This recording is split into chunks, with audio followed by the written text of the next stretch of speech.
Hello. Hello. What's your name? My name's Stuart Mulholland. Hello, Stuart. And where did you grow up and where do you live now? I grew up in Romford and then down in Kent in Sittingbourne. In UK? And now I live in Greenwich. Oh, nice. And what's been the main spiritual or contemplative practice of your life? It's meditation. And what led you to meditation? I was brought up in Jehovah's Witnesses, and at the age of 17 I was forced to leave the church because I didn't believe it anymore, and most of my relationships and friendships as a child and a young person were wrapped up within the church, so I had to leave all that behind. Well, there was no choice for me but to do that. So I kind of had a big void in my life. So that's family, all my life experiences, friendships. So I had to start again, pretty much, build something for myself. But after a few years, I didn't really think about religion. I didn't think about faith. I didn't think about spirituality or anything that I thought I needed. I was just busy filling my life up with things that I thought I hadn't had for 17 years, and actually I felt like a guy that had just been released from prison, so I was running around. But all of a sudden, I think when I got into my early 30s, I kind of realised that there was something else that I was kind of missing for myself. And I went to a meditation class in West London one night, and I just sat, and the teacher took me gently through a process going through mindfulness and understanding that, perfectly sensible, rational thing for human beings to do, I thought, without any of the belief systems being imposed on me. And that gentle approach that they took it kind of hooked me. But on the practice itself, just sitting, because you can do it anywhere.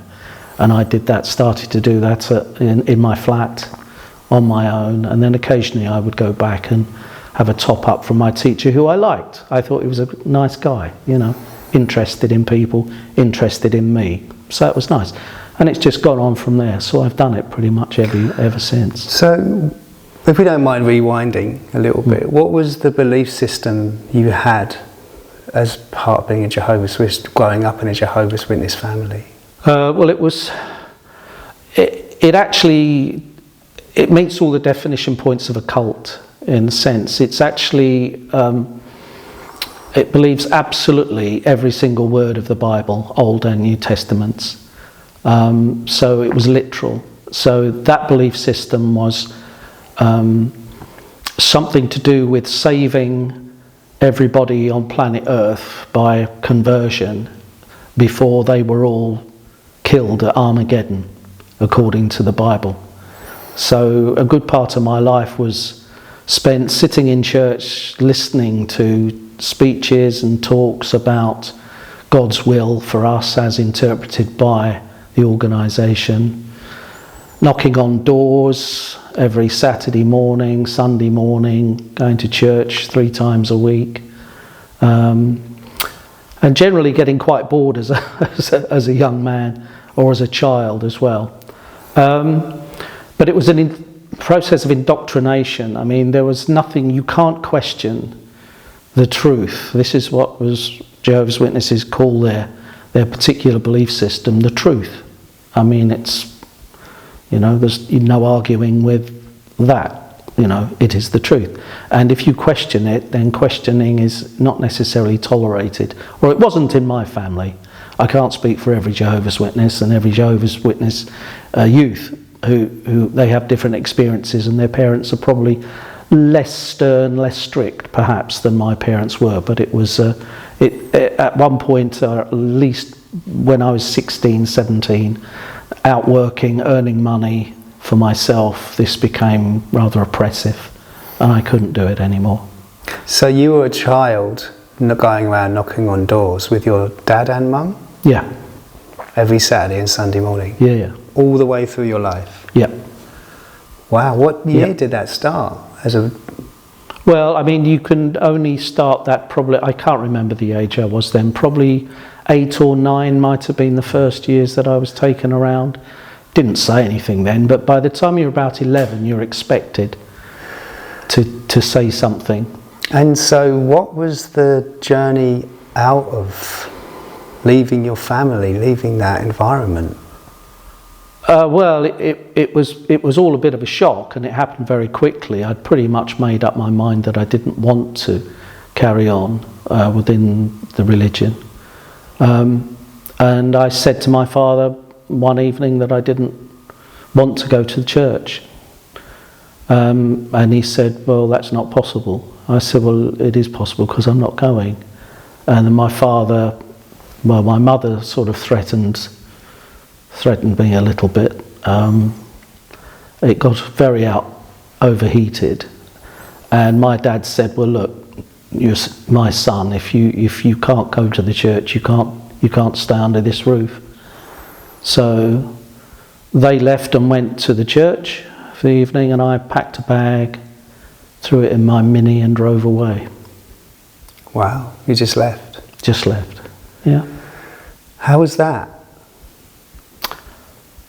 I felt great as I was driving away, but I didn't think about what was going to happen after that, really. So I was fortunate because I had a couple of people that were very kind to me. They just took me in with, open arms, and they didn't get involved in the kind of arguments and the problems that ensued over the next few months.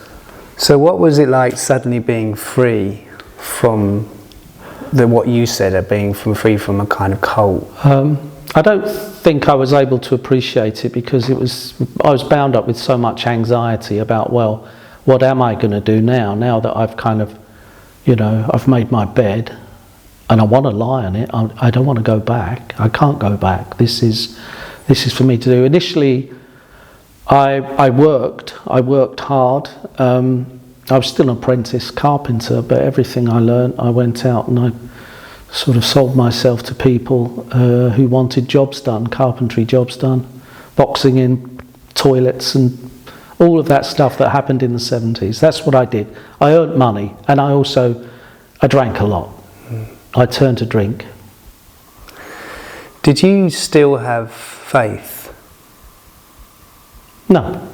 So you completely rejected it? Yeah. I didn't believe in anything at that point. I think for me, as I drove away, the rule book on life had been ripped up. I ripped it up. And I thought, well, I'm going to start again, and I'm going to question everything, and I'm going to live exactly how I want to live. Not all good choices. Okay. So then, 17 years later, you find yourself in a little Buddhist centre.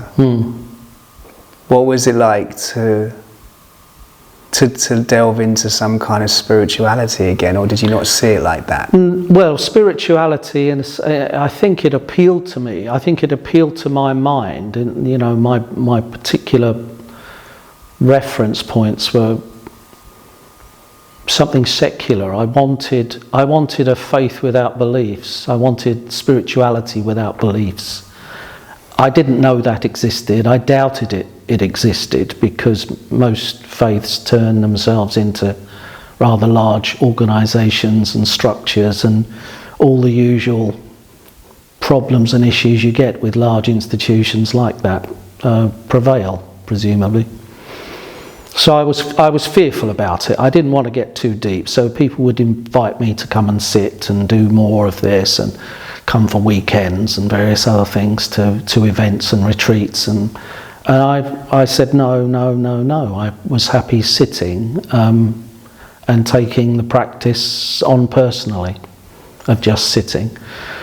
And then over the years I've gone through a number of sort of practices, and then I discovered more around Zen and Zazen and the Soto school. And for me, it's all I wanted to do. I think it's a simple thing. It's you sit and you clear your mind as well you can and find the void. And that's what I do as much as I can. So you did lean into a certain school? A school, yes. A way of thinking. Yes, I did, because I thought I can keep on running, looking for different things, different practices, and I don't particularly want to do that.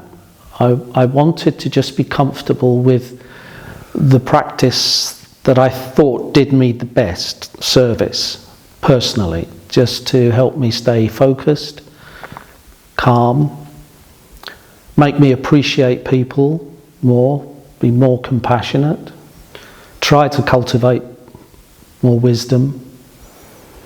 And I think it does. But the other side of that, it's not just about sitting, it's trying to carry that through every day, your everyday experiences much as you can. I mean, you've been sitting now, for 30 years? That's a long time. Yeah, it doesn't feel like it in that sense. I haven't. There have been times when I haven't.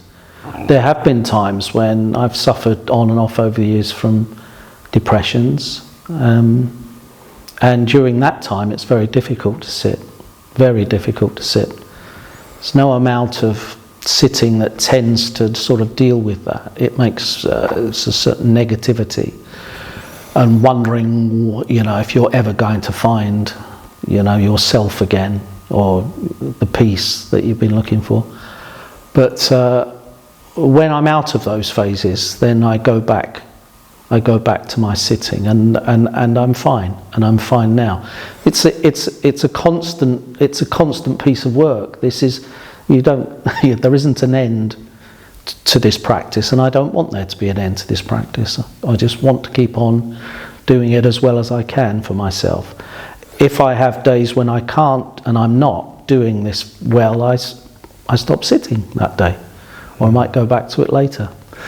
What do you think meditation has helped you learn about yourself?